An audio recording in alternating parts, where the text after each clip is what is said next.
And a 3. I buy too many Switch games, and I don't have time to play them all. Come on, guys, you know the words, sing along. I buy too many Switch games, and today I'm gonna talk about them all.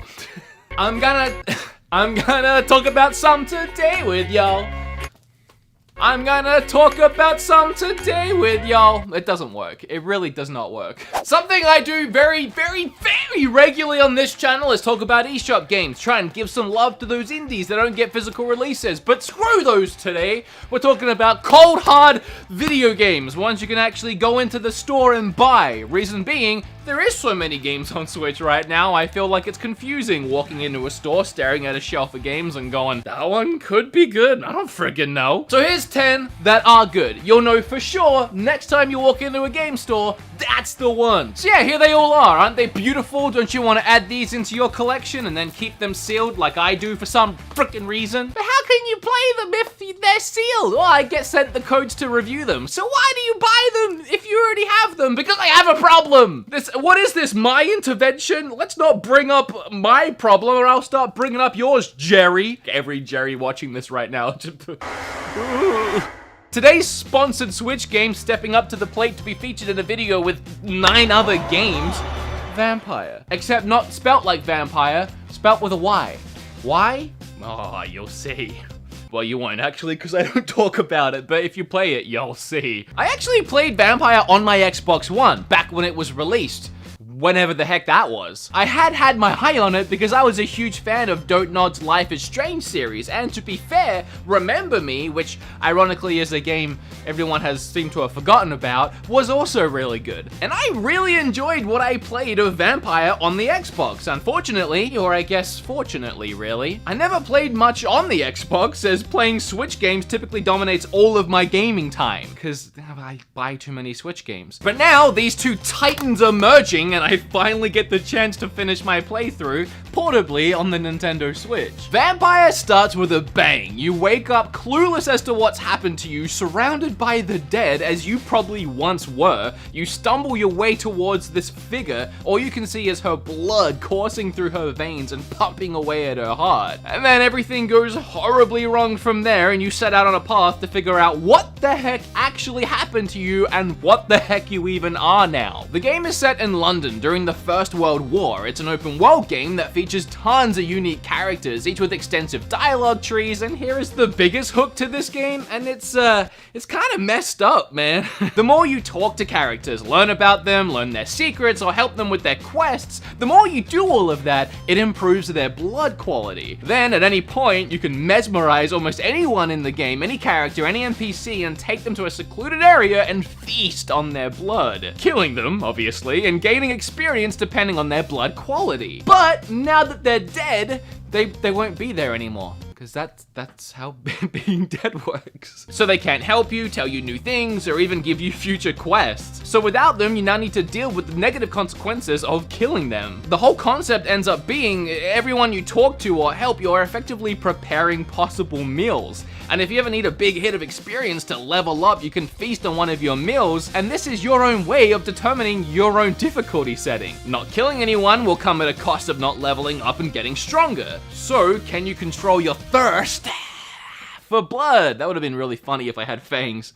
Hey Cam, this mechanic is super messed up, but it adds so much to the game, both in decision making, the outcomes, replayability, and so on. The combat is really varied. You have one-handed melee weapons you can find or craft, like daggers or clubs. Your other hand can hold a wooden stake or a gun that helps you wound or stun enemies. Ultimately, more than anything, I need to show appreciation to the devs for really trying something different here. It's not often in an open world style game where you can literally kill all the characters, and the game is prepared for you to do that. But the idea of being able to groom your kills and gain strength from them, creating a balance between death and power, it's just brilliant. And I mean, I will always welcome a new open world game to this system, and this one has vampires.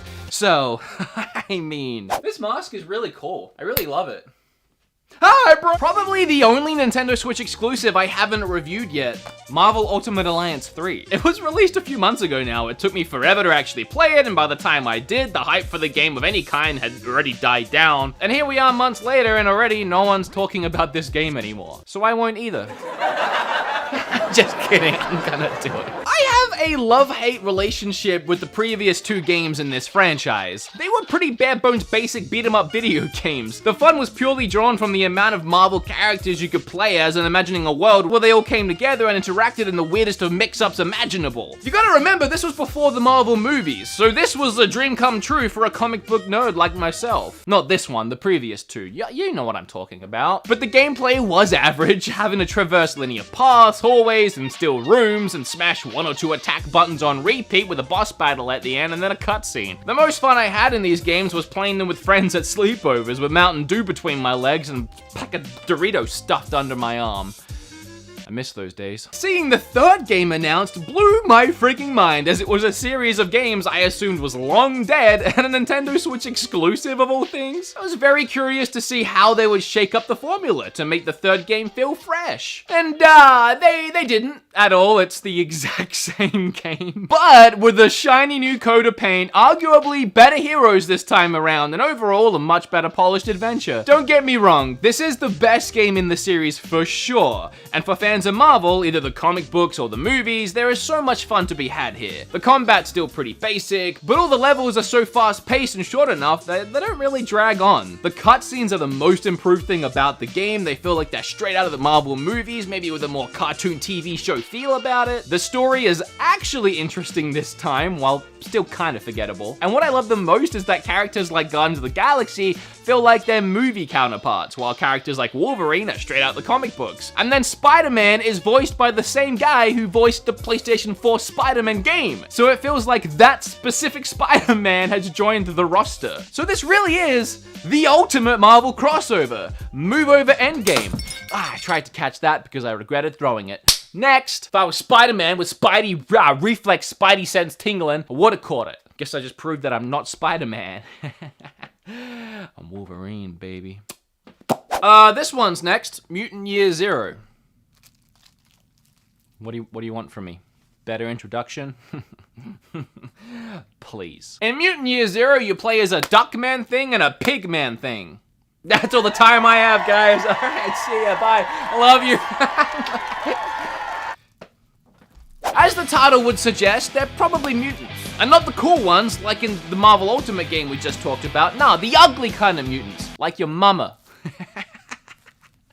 Sorry. What this game does best is splice up the tactical turn-based combat genre that I love with exploration and adventure, allowing you to explore a world around the fights, and in the case of Mutant Year Zero, struggle for survival as you search the world for scrap to trade or enemies to get the jump on. I really enjoyed the excellent voice acting throughout the game. Everything about Mutant Year feels like I'm playing AMC's The Walking Dead come to life, but with no zombies and instead a Duckman.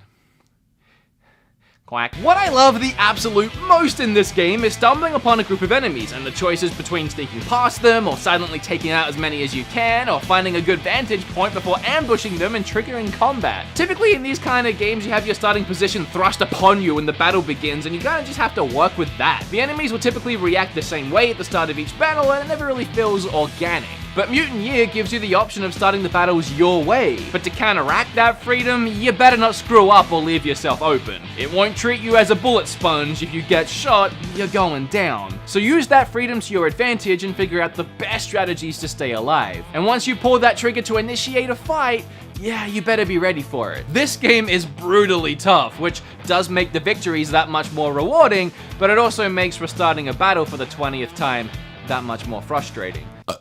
Next, we have Kill la Kill, the game. If? I'm not sure if it's if or IF. I think it's IF, but it looks like if. So I gotta be honest, I've never heard of Kill la Kill before this game was released, and I still haven't watched the anime. That's a lie, actually. I wrote this last night, and last night Kim and I sat down and watched the first 2 episodes. It's pretty good. I decided to pick it up and play it regardless of not having seen the anime before for 2 reasons. One, I actually really enjoyed My Hero's One's Justice, a fighter done in this same style based on the My Hero Academia anime. And the other reason was that it had a shiny little label down here for Arc System Works, the same developer that made Dragon Ball FighterZ, another anime-based fighter that was freaking awesome. Now, I didn't realize at that time that Arc had only published Kill la Kill, where they actually developed Dragon Ball FighterZ. So it's not made by the same people. Technically. But hey, that's still a good sign, right? Obviously, or else we wouldn't be talking about it. Taking a leaf from Dragon Ball FighterZ book, these character models, while technically being 3D models, they look more like they're straight out of the anime in a more 2D hand-drawn style, and I love that. Coupled by the animated cutscenes by the original cast, and voice acting from the original cast, you really have a fantastic effort here in bringing the show to life in a video game. Sadly, the roster is tiny, but each character does play very differently, which helps. And I really enjoy the gameplay. It's just satisfying to play or watch someone play. Even when you're just mashing buttons, it somehow ends up looking like a fight straight out of the anime. The way the combat blends in with the story is seamless and organic, the controls are fluid, it's easy to learn and rewarding to master. If you're a fan of the anime, this must be a very exciting surprise. If you're not a fan, it's probably more of a wait for sale scenario, especially with the tiny roster. But all I can say is, just like with My Hero, I was pleasantly surprised once again.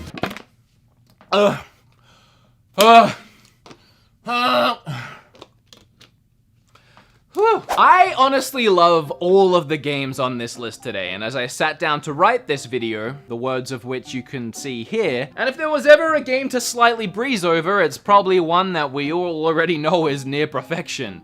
Ni no Kuni. Speaking of animes come to life, Ni no Kuni's artwork was greatly inspired by Studio Ghibli, and the animated sequences were in fact produced by Studio Ghibli. These cutscenes are wonderful, magical, and just so wholesome. Ni no Kuni honestly feels right at home on the Switch. There are elements to it that even feel like Pokemon, such as collecting these adorable familiars which help fight for you. There's quite a bit going on here with the gameplay between controlling both yourself and your familiars in combat. I haven't really played an RPG quite like this one. It's so fresh and original even now in 2019. Easily a must-play game. Not even a must-play RPG, which it is. It's just a must-play game in general. One thing to look out for is at the same time this game released on Switch, a remastered version released on PlayStation 4. This is not the remastered version. It's just a straight port from PlayStation 3. Nothing's been upgraded or made to look better or be different.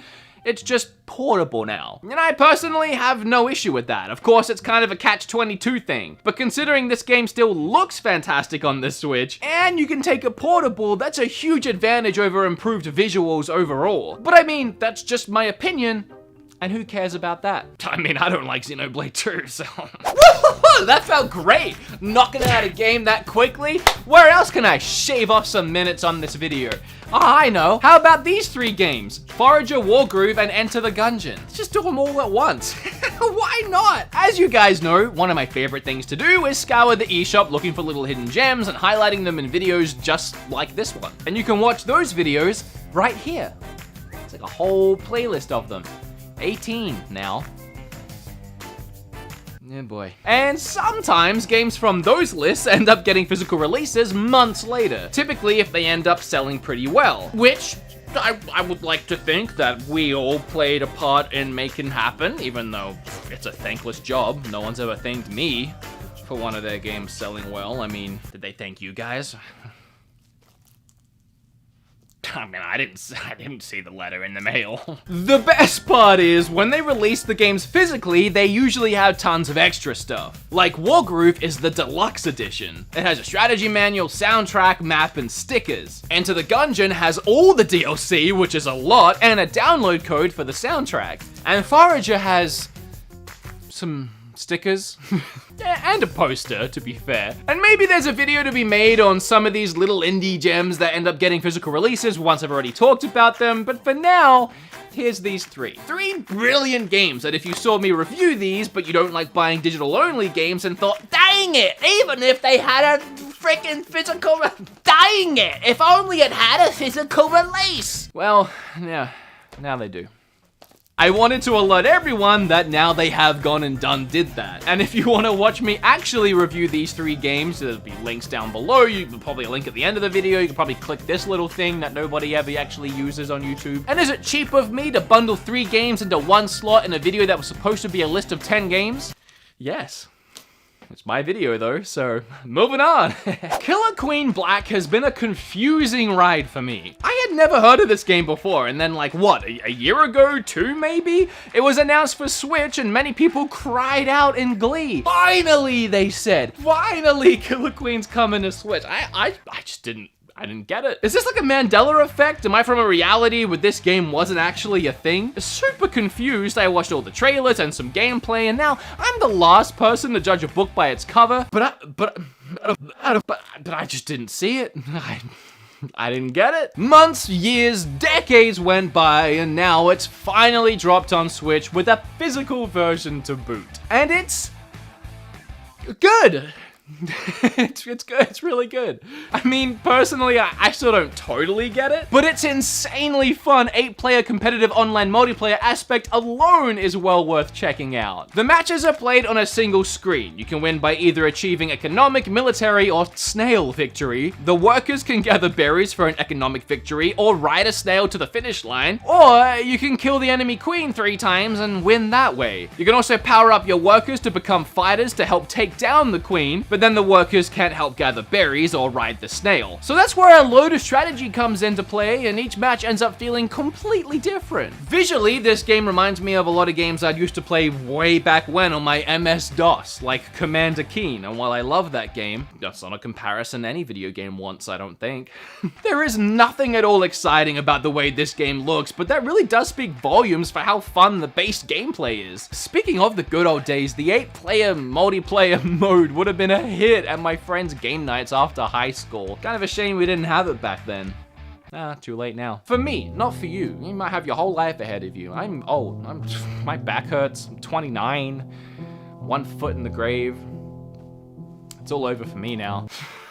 You know, I really wanted to do an entire video on Witcher 3 Wild Hunt because I feel like the game deserves it. But there are so many games that keep releasing, I honestly can't keep up. I don't have massively positive things to say about Witcher 3 on Switch specifically. I'll start by saying just the fact that it's on Switch is frigging insane. Just the fact that I can play this game, Witcher 3, on this itsy bitsy little thing, it's freaking hilarious more than anything. And I mean, honestly, the Switch Lite's probably the best way to play this game on the tiny screen. Docked, the game kind of looks like someone dug their hand in mud, threw it at your TV and said, try playing The Witcher 3 now! The lighting, assets, character models, everything has been downscaled so much that they've all turned into a muddy, blurry mess. And on a big TV, it all kind of blends together into an arguably beautiful oil painting. Yeah, I'm over-exaggerating a little bit, but for the lols, after playing it on Switch for a few hours, I booted up my Xbox One X and I restarted a game, and immediately I was picking up on details, characters, even full buildings that I missed on the Switch version because they were just unrecognizable as I was riding past on Roach. And that's an unfair comparison for sure. But when it comes to my Switch ports, I personally need to feel like I'm not missing out on too much by playing it on Switch. And Witcher 3 has such a beautiful, rich world to explore, I really feel like I'm missing out on that playing the Switch version. But the visuals aren't the only thing that make Witcher 3 fantastic. The Witcher is one of the greatest games of all freaking time. The story and its decision making, the combat, the deep RPG mechanics, exploration, all of that makes for a game that I personally much prefer over any other game in this genre. And as I said, portably or on the Switch Lite on the smaller screen, it's a lot easier to notice those little details. And again, how is The Witcher 3 on Switch? Just the fact that they pulled this off and it runs really well is a miracle. If you haven't played this game before, it's 100% worth picking up on the Switch. Yeah, and sticking to portable mode, just because this game is so damn incredible, and if this is the only way you have to play it, then it will frickin' do. Personally, for me, all this Switch version has done is made me reinstall it on my Xbox to play through it one more time. But that does not mean that this version isn't worth it. It still absolutely is. Or else I wouldn't be talking about it.